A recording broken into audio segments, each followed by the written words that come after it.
Good morning, everybody. Give me just a few minutes. Just give me a minute to get everything cleared out here. The Jim Holloway contract class is on a different link. Angelique sent out an email this morning to the team. If you wanted to jump on that one, feel free to jump on that Jim Holloway as his contract class, and you can listen to Jim. Jim does a great job explaining it. Jim doesn't always agree with everything that we say on the contract because Jim is not actively practicing real estate. So a lot of the intricacies, he sees it from a legal standpoint, but maybe not a practical application standpoint of it. So there are some differences. It's always good to hear both. But just being completely honest with you, Craig and I have spoke with Jim. Craig's disagreed with Jim sometimes. Jim's disagreed with Craig. And, you know, the only person that really determines who's right is an attorney. I have nothing to do with that Jim class. I have no idea. I can't. So respond to Angelique. She sent out an email with a link this morning. So if you can't get into the class, then reply to Angelique. I know I have nothing to do with that. You got to reply to Angelique and ask her, tell her or send her a screenshot of what's going on there. And maybe she can get you some info on what's going on with that meeting. Yeah, they typically record them all and then send them out. So there shouldn't be any issues there. All right. All right. It seems every time this computer is very, very particular. It only likes to crash at 9:29 or 8:25 in the morning on Wednesdays. It's very interesting. All right. Good morning, everybody. How are we all doing? Everybody good? Everybody good? Yay. Hi. Give me a hand. All right. So as promised per email last night, we're going to talk about stats. We're going to talk about talking points similar to what we did this morning in the sales meeting. We're going to talk about just some other stats, some other just kind of things that stand out as to what's going on in the market, talking points for you and your consumers, talking points for your business.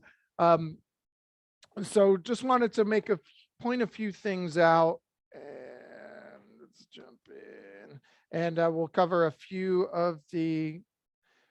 fine points, get them out of the way real quick.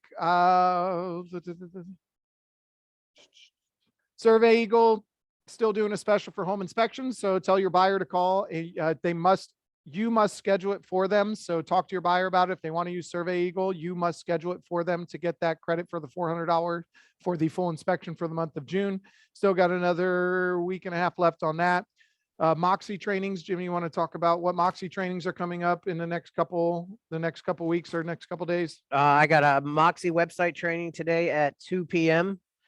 There's a registration link that got sent out. We have over 40 people that have already done it. And it's for us and for some other Century 21s out there, just so you know. Next week, we will be doing a Moxie Present and Moxie Impress class next Wednesday also. And then also the only thing I'll say is look for my emails on Friday. I'm sending out I'm calling them tech tips. Every Friday, they're going out and they're just quick 2-minute videos at max on how to do small little things with Moxie. If it's Moxie Engage, Moxie Present, Moxie websites, all that kind of stuff. So keep your eye out for that every week. Awesome. Now, July 14th, it's a Thursday at 11 a.m. We are going to do an Ask the Appraiser class. Angie Richardson with Dolan Mortgage is going to bring in 2 appraisers, and they're going to go through an Ask the Appraiser. They're going to talk about valuations, talk about dollar amounts, talk about what they can do, what they can't do, what they should do, what they shouldn't do, differences between FHA, VA, conventional appraisals. That's going to be July 14th at 11 a.m. Once they give more of those particulars, we'll send out a formal invite for that. So just put that on your calendar. We'll be getting some information out for that, hopefully this week or early next week at the latest. And then with that, let's just jump into some talking points about the market and about payments, about sales prices. We'll have some NAR slides that we can talk about. And this is really just going to put things into perspective. Let's just kind of address what they are and why some buyers may be pumping the brakes, why some sellers may have pulled their home off the market and decided not to sell their home and buy another home. Let's just talk about some of those things. On these, number one, what do you hear as a general talking point from people? Interest rates are what? Going up. But what else? What do they say? They're too high. Oh my goodness, the rates are so high. Why would I buy a home with interest rates this high? Okay, well, look from 1974. Look from 1974 till 2021. Look at the interest rates from 74. I mean, we had what they experienced from 2009 until 2021. So for that 12 years, it were historic lows, absolute historic lows that no one was making any money on the bank side. It was just to try to inflect some opportunity and money into the market to get buyers and keep consumer confidence high because of everything that was going on. Like absolute historic lows for interest rates. 9% in the 70s looks like the average. When I was born, it was almost 10%. In the 80s, yeah, 1979, my parents had to pay 11.2% for a mortgage. In the 80s, it's a 13%, 12%. In the in the 90s, 10%, 7%. In the early 2000s, the average rates were between 5 and 8%. So at a rate of 6%, that's pretty well average. 6 to 7% is pretty well average. That's where it makes sense for banks to loan. That's where it makes sense for people to borrow, where they're not overpaying, they're not underpaying. The banks still make money. Everybody is incentivized to get into the market, to buy, to sell. The banks are incentivized to sell loans and to loan money. So it's a combination of everything. Then this is what your look at from January 2022 all the way through what a 3.22% interest rate, what you could buy for $3,500 a month payment. This is what you could buy. In January of this year, you could have bought an $800,000 home. And last month, or the end of April, you could have only bought a $643,000 home with the interest rates at 5%. That's how it's affecting some of your borrowers. I went and I looked at, here's just a simple talking point for somebody who says, I'm going to wait to buy. Okay, well, let's look at how well that worked out for you last time. When you had a $500,000 approval and the rates were 3%, their monthly payment was $2,200, $2,228. That's principal, interest, factored in taxes and insurance. 500,000, 3%, $2,228. That's what they could have bought if they would have bought something when rates were 3%. And that was what, about a year ago? I mean, rates were still 3% 6 months ago, but about a year ago, they could have bought a $500,000 home at 3% and their payments would have been $2,228. They said, I'm going to wait. I'm going to wait because there's going to be foreclosures, going to be crash, there's going to be this, prices are going down, interest rates are going to be the same. And then what happens right now? We've had 30% appreciation in our area year over year. So the $500,000 home now costs how much? $550 or $650, sorry. So let's just look at the numbers. Let's just do it at the national average of 20% because it's about 19 or 20% was the national average of appreciation. So the $500,000 home now is $600,000, $100,000 appreciation. That $600,000 home for them to get into a mortgage now is going to be 6%.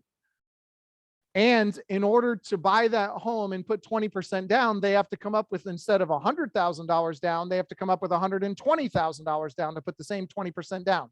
I did the factors assuming a 20% down payment. So now that $600,000 home at 6% is $3,539, only putting the same $100,000 down. But I didn't factor in that now they're going to pay PMI because they didn't put 20% down. So the payment's going to be even higher than that. If they put 20% down, it's going to be $3,420, and they're going to have to come up with an additional $20,000. So it went from $2,228 to $3,420 over a 1 year span, a $1,200 increase in 1 year because they decided to wait.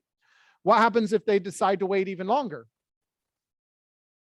Even if we only have 10% appreciation from now until next year, or let's just say now until 6 months from now, that $600,000 home is going to be $660,000. They're going to have to put $120,000 $2,000 down. Let's say the interest rates go up another 0.5%. Their payment goes up another $500 a month to $39.42. That's if they decide to wait. Who here can afford $500 a month more just because they're going to wait? I can't, my crystal ball is broken, but when you start hearing conservative financial speakers like Dave Ramsey, very conservative, extremely conservative with debt, extremely conservative with payments. He always attacks debt first, tells you if you can buy a home, if you can't afford it at a 15-year mortgage, putting 20% down, you shouldn't be in the market to buy. And he is on there saying, buy now. Like literally saying, do not wait. Did you see his face? Did you see how serious he seemed at that point? If you're going to buy a home and you need to buy a home and you're in a good financial situation, do not wait, buy a home right now. I have never seen or heard him speak in any light in any one of his podcasts, any one of his shows, any one of his seminars and say, buy a home right now. Even when interest rates were 3%, he was not saying buy a home right now. He was still touting, you need to be conservative. You need to make sure you can this, make sure you can that. He was never saying go out and buy a home right now. Kind of goes to show you something that most people are predicting that the market's going to continue to appreciate in prices because of the facts that are out there. Some of the facts are just looking at the difference in markets, because people are going to say, well, what about 2008, 2006 to 2008 when the market crashed? Okay, well, this past February 2022, there was 880,000 homes for sale. Last February 2021, there was 1 million homes for sale. 2020, there was 1.5 million. And in 2006, there were 3 million homes for sale. Supply, demand, supply, demand. The first thing Dave Ramsey says in that video is the only thing that affects prices of homes is supply and demand. That is it. There's nothing else that's affecting the price of the homes, the national average price of homes and appreciation. It's supply and demand. It's simple. When the supply cannot meet the demand, the prices will continue to go up. And here, this was the issue in 2006. It was not supply and demand driving prices. In 2006, what was driving those prices was a market that was falsely inflated by under-approved buyers, not approved buyers, buyers buying too many homes that they could not afford, should not be buying, shouldn't be in the market with, ninja loans, people getting approved for things, telling them you can go out and do this, over leveraging, subprime mortgages. That was a huge difference in the market then. Then people say, a lot of people will say demand will drop because people cannot afford as much house, lowers the prices. If they can't afford it, there's still people that need to buy and sell, right? And when we have the largest group of home buyers coming into the market ever, more than the baby boomers, more than any other time frame in this period, the largest group of home buyers, because they waited so long to start buying, those millennials coming into this age, there's going to be so many more home buyers. Couple that with being in the Tampa Bay area, which was the highest appreciation of any other city in the country for year over year last month. We have 1,000 people a day moving to the state. So between Texas here in Phoenix, we have the most amount of people moving to our state, significantly more than numbers 4 and 5, significantly more. So there's more people moving here than anywhere. We do not have enough home starts. One of the things that keeps our market moving is the amount of home builders that we have in our area.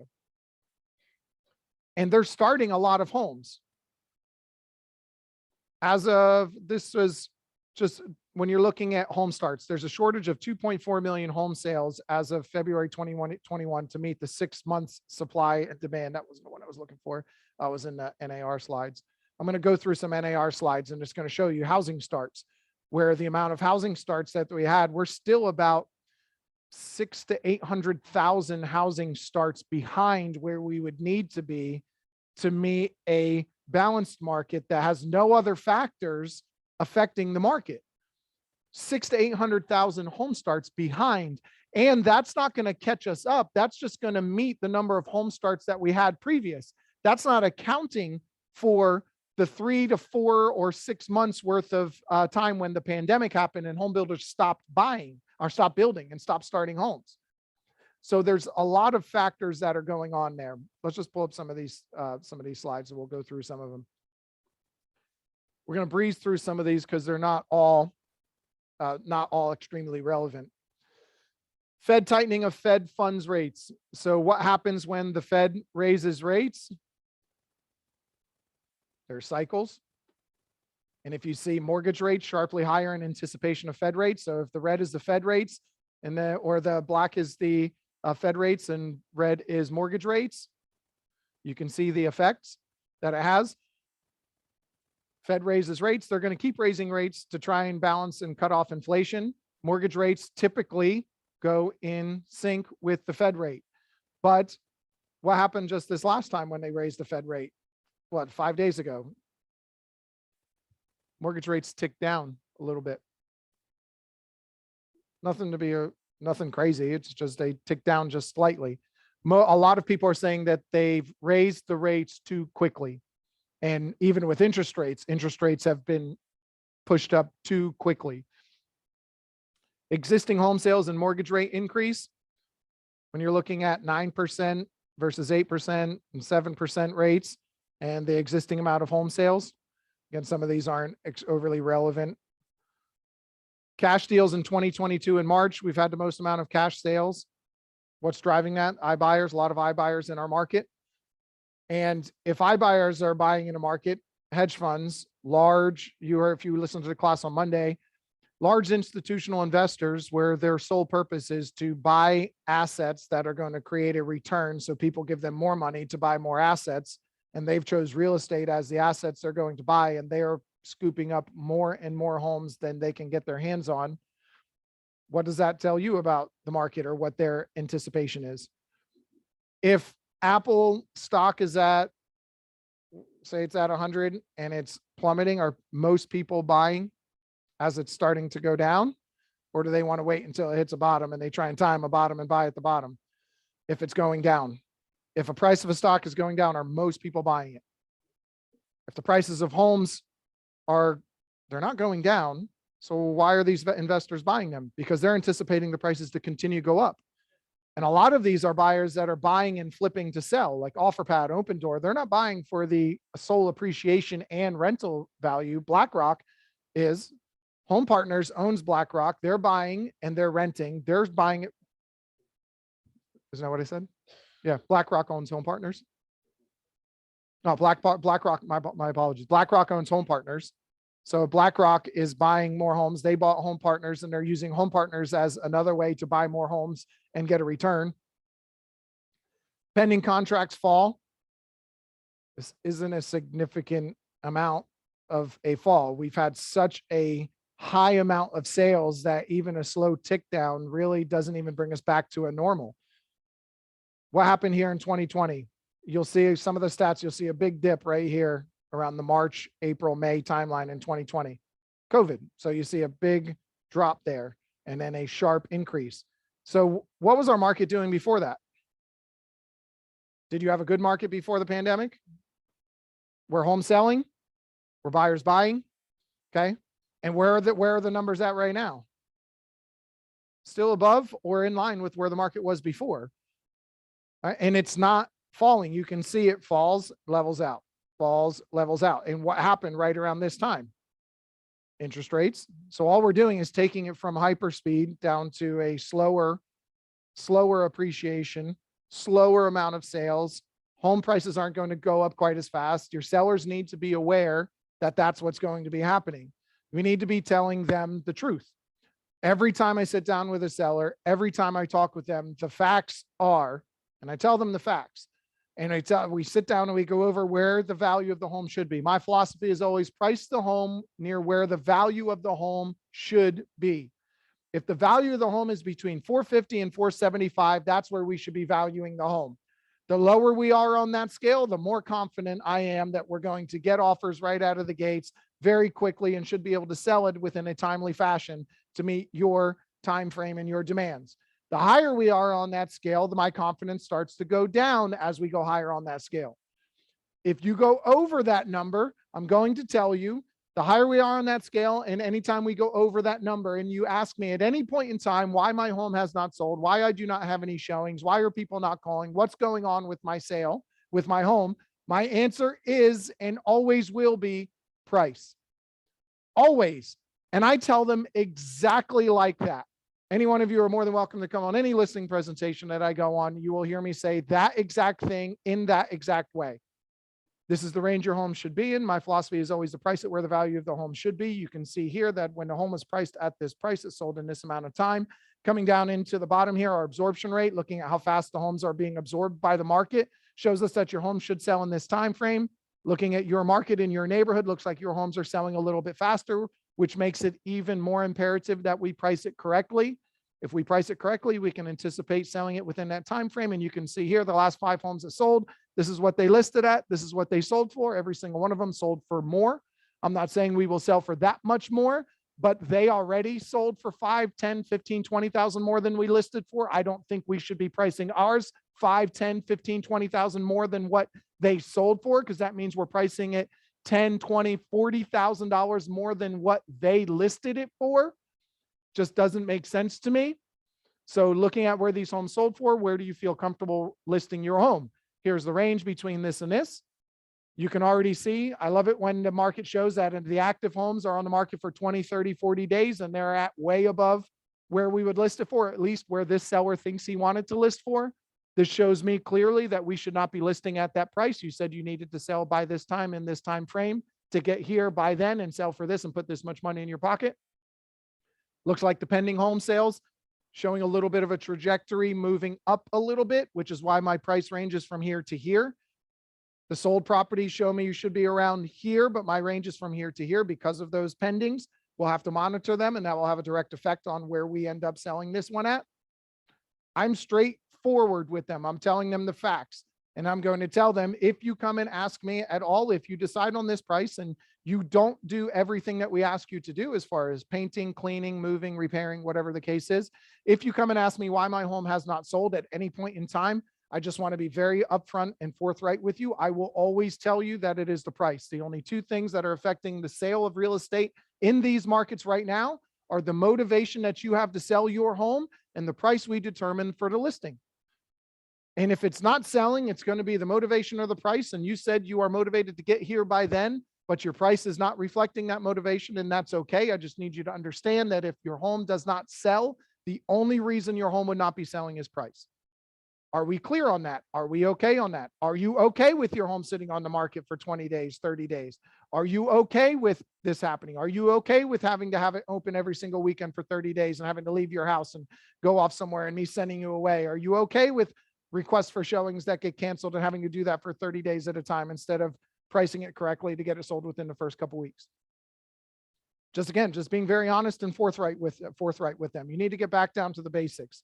We can price a home wherever we want. And I'll tell them that too. I am comfortable pricing your home wherever you would like. I just have a decision to make depending on how high you decide you want to price it.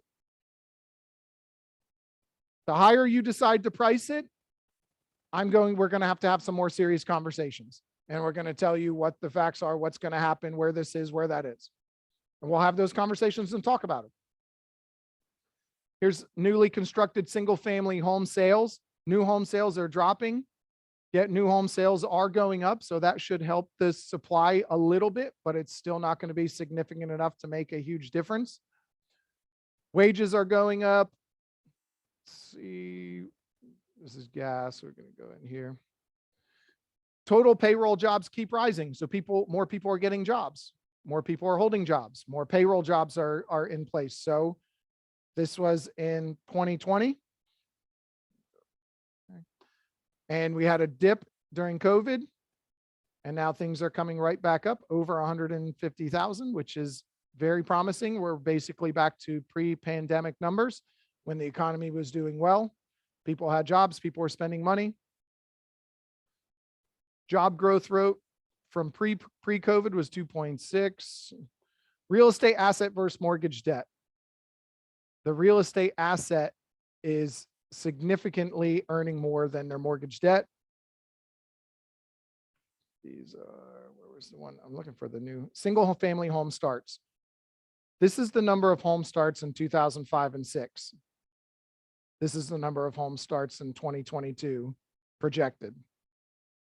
This is the big difference. What happened in 2009, 10, 11?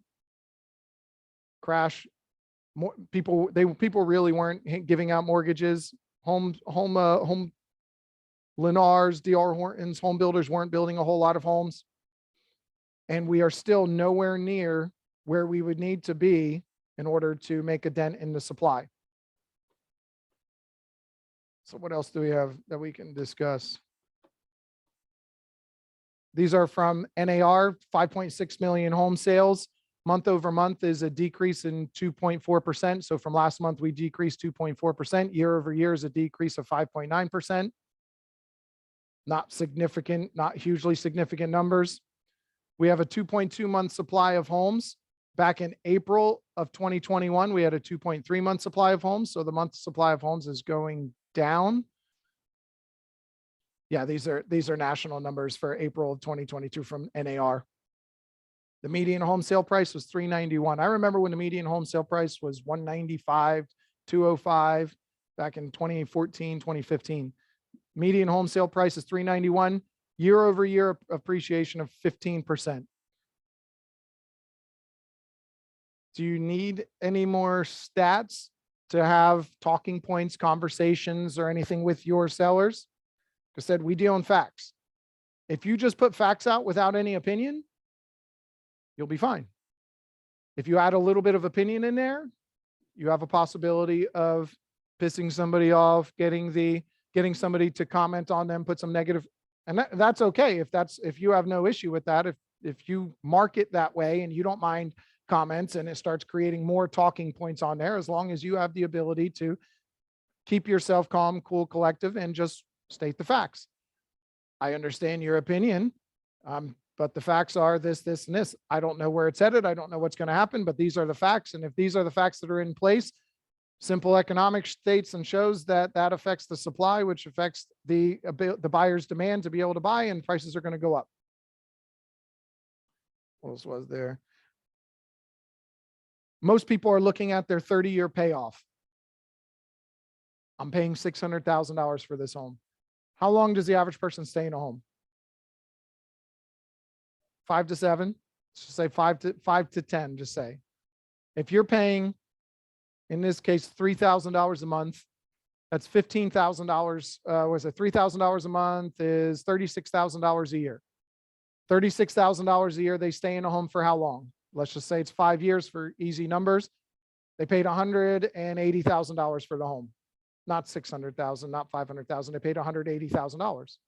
And if they continue to stay in that home, what may happen over the next 5 years at some point? Interest rates could fluctuate. They could go up. They could go down. They could go up and then come back down. We don't know. But the chances of them going up a little bit are good. The chances of them coming down from that are pretty good. Most people are not in their 30-year mortgage for 30 years, either because they sell it or because they refinance.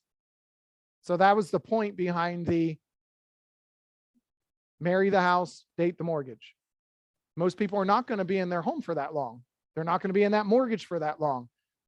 So they're never going to pay the $600,000 they buy for the home. They're never going to pay the amortized amount of all the payments that come up in paying the $900 some thousand for that home. The reality is, for $3,000 a month, they'll end up paying about $180,000 for that home. Okay, well, here's something easy. Find a couple homes that are like the one they're going to buy and see what the rent is. For $3,000 a month, it's probably going to be $3,500 to $4,000 a month to rent the same home they'd be buying for $3,000. So over the next 5 years, they're going to end up spending more than that on rent than they would for the mortgage. So what you focus on, you will feel. If they focus on the mortgage and how that's too high, show them what it would cost to get into a house and have to rent because they don't want to buy because they're afraid of prices, they're afraid of this, afraid of that. Well, here's what you would pay in rent over the same period of time. One way you have an asset, the other way you don't. What happens what's happening right now with stock market? And if the stock market is dropping, What happened in 2008 to 2010 when stock market dropped and people lost everything? Some people's 401ks went to zero. Some went to zero. Some people's pensions went to zero, like to nothing. If you have nothing, how can you compound on top of nothing? When the market starts to come back, if you went to nothing, what do you have to multiply off of? What do you have to compound off of? Nothing. But if you have real estate, what happened to the home values in 2008? Where are they at right now? Is it performing better than, the same as? I didn't do that comparison, but if you have nothing, you have nothing to compound off of. But if you have your real estate, that asset is always a tangible asset that's going to have the compounding effect on it. And you'll still be able to get the appreciation off of it. Where are we looking at? I think it's more and more important that we pre-qualify our sellers right now. Really pre-qualify your seller, really know what their motivation is, really know why they're moving. Make sure that you have an actual seller, because why on earth would a seller leave a 2.6% interest rate and sell their home to go buy basically the same home or less of a home at a 6% interest rate, unless they absolutely have to, unless there's a strong motivating factor.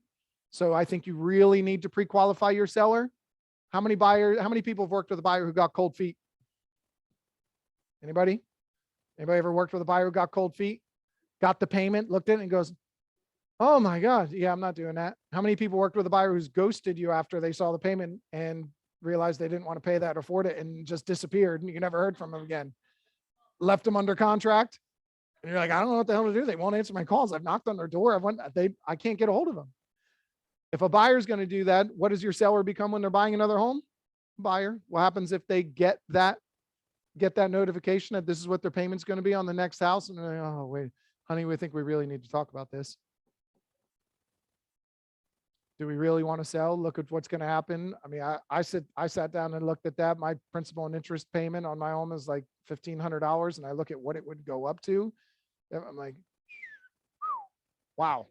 So I think it's more and more important that we pre-qualify our sellers. You've had 2 sellers decide not to sell in the last 4 to 5 weeks, and that's okay. You can decide not to sell. I have no problem with that. Let's just look at all the facts and make sure that it makes the most sense for you. Let's show you the stats. Let's show you where that is, and you're going to decide not to sell. That's perfectly fine. Are you aware that home prices will continue to probably go up? Are you aware that interest rates are probably going to continue to go up? Are you aware that when you do the stats and show them that this is what you did pay, this is what you will pay, and this is what you might have to pay if you decide to change your mind in 6 months, prices went up and interest rates went up, you're going to pay more then. So it might still make a good decision to buy now. What are some options for your buyers in this market? What do we talk about for marry the home, date the mortgage? What's an option for a mortgage that they can date? What's that? An ARM, a 5-1, 10-1 ARM. Grow Financial is showing that their rates for their ARMs are about 1% lower, right around that, average 1% lower than what the market is. There's a good option for them. The majority of people are not in a home for more than 5 to 7 years, 5 to 10 years, which is the whole point of having a 5-1 ARM. You are taking a little bit of a gamble and a little bit of a bet, but if it gets them in the home and nothing's going to change for the next 5 years, even if they can afford the 6% interest rate right now, at some point over the next 5 years, if they get into a 5% ARM, at sometime over the next 5 years, those interest rates might end up being back in the 6% range. It might make sense for them to just refinance into a fixed then if they're going to stay in the home. You never know. They have the option. They can do any of those things. So ARM, what's that? Yeah, they have 5 and 10-year ARMs. Those are options that they can look at, especially if they're not planning on being in that home forever. Other conversations for your sellers, even Zillow. So we were getting about 300 leads a month from Zillow. And in this last month, they had a huge decrease in the amount of leads that they received. They projected a certain amount of leads for their flex brokers of, it was 300 for us. What we actually got was down to 150. So they got half of the amount of inquiries on their leads on their website than what they were projecting. So lead counts are going down. Doesn't mean anything's majorly shifting and changing. It just means we're losing some buyers in this market because they can't afford it with the price hike, or they're deciding to pump the brakes for a minute. So just be aware of that. That's why it's more important that we pre-qualify our sellers. It's more important that we price the home correctly, because if we price it correctly, are there still multiple buyers for the homes that we have? Yeah. There's still because supply and demand, the way supply and demand is working right now, there's still multiple buyers for each one of our homes that are out there. If you price it correctly and put it on the market, you will have multiple showings, multiple buyers, multiple offers, and potentially drive that price up. May not be as significantly as before, but you still have that possibility. Does anybody have any questions? Anybody have any comments or anything, any objections that they're running into that they wanted to discuss and talk about, or any buyers or sellers that they're trying to get over a hump, through a wall, over a wall? Anybody have anything they want to discuss?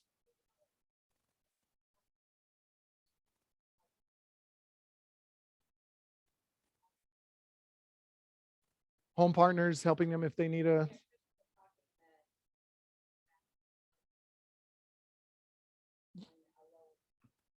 Yeah, if you go to Home Partners, if they have a home that they're looking at and Home Partners projected rent is X, if you think it should be lower, go in the market and find rental comps and submit them, and they can adjust it. They typically won't adjust it to the market, but because they're always going to be a little bit above the market. If you submit comps to them, I've had them reduce anywhere from $40 to $80 a month, the monthly payment that would be rent. So I've submitted the comps to them. They didn't get anywhere near the market because they were still like $400 or $500 above it, but they've reduced it, the payment, or anywhere from $200 to $500, and they've reduced the payment by anywhere from $40 to $80 a month. So you can get a lower rental payment for them if you find comps and submit it. It's basically contesting what that number was. But yeah, you can do that. Home Partners leads, it's what, I'll be very honest, most of the people that commit to doing them, there's a few of them that do what's necessary, but most of them aren't willing to do what's necessary. They say they want the leads. Yeah, I'll do it. And then they do not do what's necessary to follow up with them.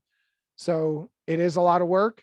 And what I'm considering doing is putting together a specific plan and reaching out and actually just looking to hire agents to work these specifically, because set the expectation from the beginning, bring them in with the expectation that you have to show up from this time to this time. You have to log your calls from this time to this time. You have to put notes in on every single one. If you don't do that, you no longer have a job, because most of our agents aren't doing what's necessary to follow up with them. Home Partners needs a lot of work. These are leads that if you think that it's something that you want to do, come and talk with me. I'll let you know what the expectations are, but we have a lot of opportunities, and it's going to be like Op City, 25 to 30 phone calls to the same person in 30 days until you get them on the phone, until you get them to submit an application, until you get them approved through Home Partners.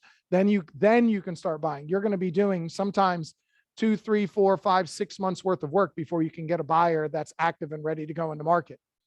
But when you do, you'll have a pipeline full of buyers that are ready to go.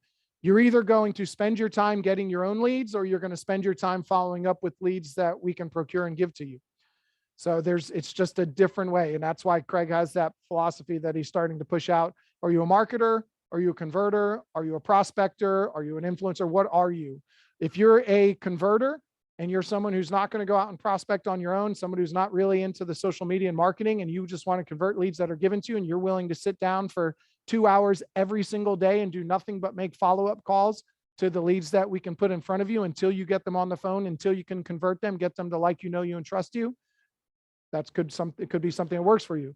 If you're an influencer or a marketer, someone who's going to sit down for 2 to 4 hours out of the day and do nothing but marketing, putting content out to try and market yourself and get yourself out on social media, putting out flyers, doing all those things, something will work. Are you a prospector, someone who's going to commit to 2 to 4 hours a day of nothing but cold calling and prospecting, door knocking, going directly after leads, getting call lists and calling them?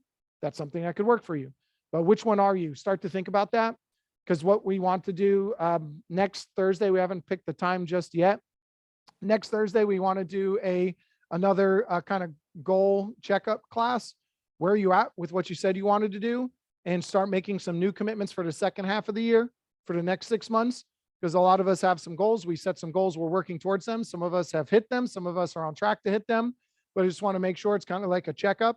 Where are you at? What are you doing? Let's get some activity. Let's set a plan, set some intentions and a schedule for the second 6 months of this year, second half of this year, so we can make sure you hit your goals. Anybody have any comments? Everybody's really quiet today. No? The market is not crashing. The market is not failing. Nothing is changing. And no matter what happens in any market, if you are an active agent in the market talking with your clients, you are going to put yourself in a better position. The activities in the market are dictated by the activities of the agents in the market.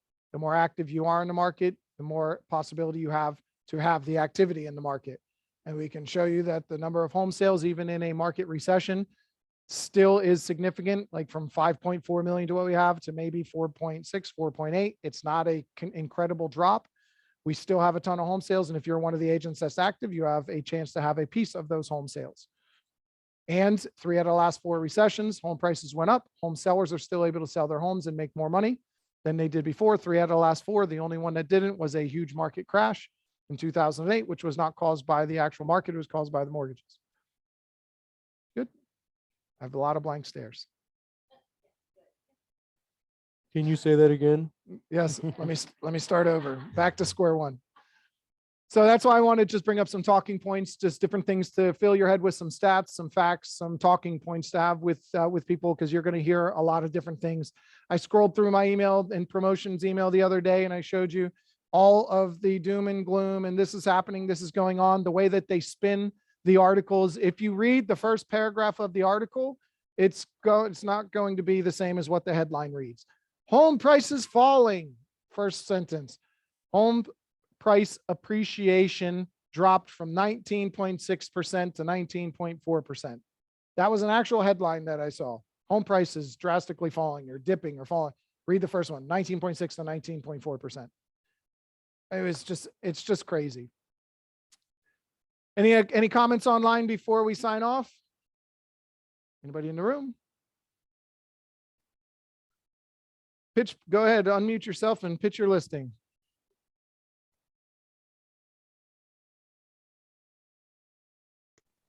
Good morning, everyone. I have a listing at 8209 Mark Street in Tampa. It's move-in ready. It's a great opportunity for a first-time buyer or for an investor. This is back on the market due to a company by the name of Antera Realty. Kind of watch out for them if they're coming in with any offers on your properties, because I'm not the first one that this happened to in our office. I know of one other agent that they canceled on. So, but I had it originally listed at $319. We gave it a shot. It's now back on the market this morning for $299. It's 3-bedroom, 2-bath, completely redone with new dishwasher, new sink, granite countertops, new flooring, all freshly painted. It has a 1-car garage, and it's centrally located in East Tampa. So if you have any investors, or if you'd like to see it or show it, please do so. The seller is very anxious, which I was able to get them to come down to $299 after the 5-day inspection period that they used. So I don't know if you can pull it up, Chris, and show them the pictures. Greatly appreciate it. Is this a single family or a duplex? It's a single family. The duplex up there sold. Awesome. And closed today. It's closing today. So nicely renovated. There you go. Home in Tampa. Yeah, it has that new range hood, and then also, he put in all the new lighting. There's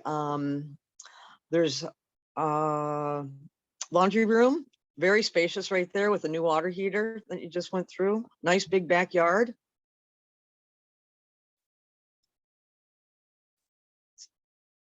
That just shows some of the attractions that are nearby. Thank you for allowing me to pitch this, and somebody, if you can get a buyer in there, please do so. Have a great day, everyone.